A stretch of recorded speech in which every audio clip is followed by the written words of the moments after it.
Kagamhanan sa dakbayan sa Sugbo mupasud na sa mga baboy gikan sa ubang mga dapit. Apan higpit gihapon ang ilang pagbantay sa mga utlanan. Samtang dakbayan sa Mandaue musagup sa gipatumang lagda sa lalawigan kabahin sa African swine fever kun ASF. Ani ang report.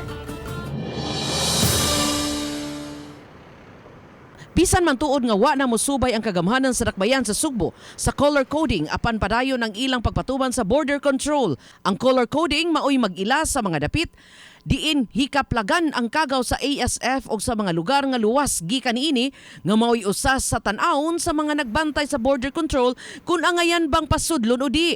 Mato ni Dr. Jessica Maribohok, Officer in Charge sa Department of Veterinary Medicine and Fisheries kon DVMF, nga bisan kung dili na mopatuman ang dakbayan sa color coding apan ila gihapong susihon ang mga dokumento sa mga baboy nga gikan sa ubang dapit. Hinuon makasudra ang mga baboy nga gikan sa mga commercial farms kay misubay man kini sa biosecurity. Sa katong ato ang hotspot na barangay, kato siya na isa dito ang nag-positive but isolated siya na case kay ngano coming from the other province man siya na baboy. Ning sulod siya after the deactivation sa atong border control. Ang biosecurity o sa kapaagi nga mapugnan ang pagkatap sa kagaw sa ASF sama sa pagsulob sa mga namuhi niini og protective gear, pag-foot bath o pag-ilis og sapot aron dili mada ang kagaw ngadto sa baboy. Laing gipahibaw ni Maribohok nga napugna na sa DVMF ang pagkatap sa ASF gikan sa dapit diin na bantayan ang kagaw niini. Mostly sa atong gikolektahan walay biosecurity like foot bath.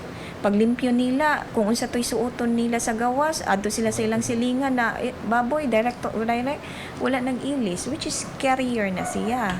Sa Mandaue City, gipahibaw ni Attorney August Lizer Malate, Executive Secretary ni Mayor Jonas Cortez nga mopagawas og amended executive order ang mayor nga mag-usab sa nahaunang EO ni Cortez nga nagpatuman sa color coding. Mato niya ang bag-ong EO magsagup sa executive order sa lalawigan sa Sugbo isip suporta nila sa One Cebu policy sa gobernador.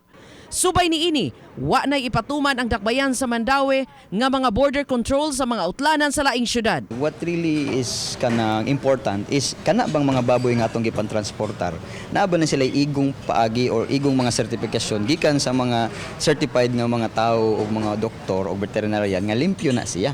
Subay usab niini gipahibaw ni Konsehal Oscar Jaime del Castillo Jr.